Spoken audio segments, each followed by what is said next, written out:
안녕하세요. 끝까지 보면 도움이 되는 엄빠TMI TV입니다. 여러분 매일 사용하시는 앱 중에 가장 많이 쓰는 게 무엇일까요? 아마 대부분이 바로 카카오톡, 줄여서 카톡이라고 대답하실 겁니다. 이제는 전화통화보다 카톡 메시지가 더 자연스러울 정도로 우리 일상 깊숙이 들어와 있죠. 자녀에게 안부를 묻고 손주 사진을 받아보고 동창 모임 연락을 하고 직장에서는 업무 지시나 자료를 전달받습니다. 그야말로 카톡은 대한민국 사람이라면 누구나 쓰는 대표적인 생활 메신저입니다. 그런데 충격적인 소식이 있습니다. 바로 카톡이 무려 15년 만에 완전히 새롭게 바뀐다는 겁니다. 9월 중순부터 본격적으로 적용될 예정인데요. 특히 그동안 카톡을 편리하게 사용해 오신 어르신 세대에게는 이번 변화가 낯설고 불편할 수 있습니다. 예전처럼 단순히 대화만 나누는 방식이 사라질 수 있기 때문입니다. 오늘 영상에서는 카톡이 왜 이런 변화를 하게 되었는지, 앞으로 어떤 점이 달라지는지, 그리고 우리 생활에 어떤 영향을 주게 될지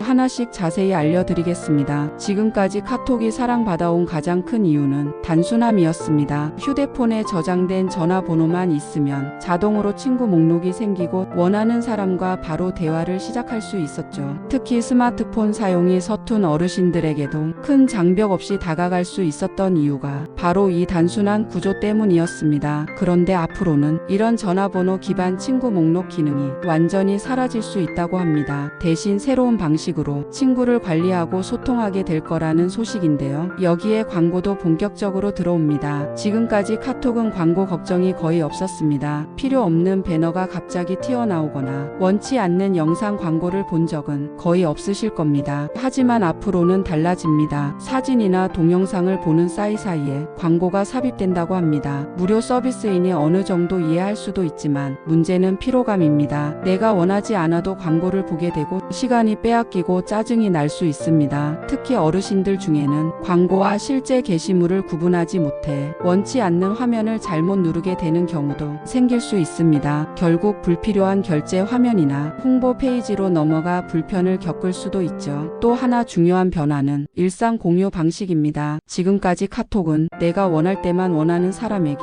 사진과 영상을 보낼 수 있었습니다. 내가 초대한 대화방 안에서만 공유가 이루어졌죠. 하지만 앞으로는 다릅니다. 인스타그램이나 페이스북처럼 피드와 스토리 방식으로 바뀌는데요. 내가 동의하지 않아도 내 사진과 영상이 더 쉽게 다른 사람에게 공개될 수 있습니다. 예를 들어 손주 생일 사진을 가족끼리만 보고 싶었는데 설정을 제대로 하지 않으면 직장 동료나 거래처 사람들에게까지 노출될 수 있는 겁니다. 반대로 나도 원치 않는 사람의 사적인 사진이나 영상을 억지로 보게 될 수도 있습니다. 업무로만 연결된 사람들의 사생활까지 알게 되는 불편함이 생길 수 있는 거죠. 그렇다면 왜 이런 변화가 일어나는 걸까요? 사실 카톡은 최근 몇 년간 사용 시간이 줄고 있었습니다. 2021년에는 한 달 평균 1인당 사용 시간이 822분이었는데 지난해에는 731분으로 줄었습니다. 약 1시간 반 이상 줄어든 셈입니다. 반대로 유튜브, 틱톡 같은 영상 플랫폼은 사용 시간이 급격히 늘고 있죠. 이 차이를 극복하기 위해 카카오는 카톡을 단순 메신저에서 벗어나 사진과 영상 중심의 소셜 플랫폼으로 변신시키려는 겁니다. 즉 사용자를 더 오래 붙잡아 두고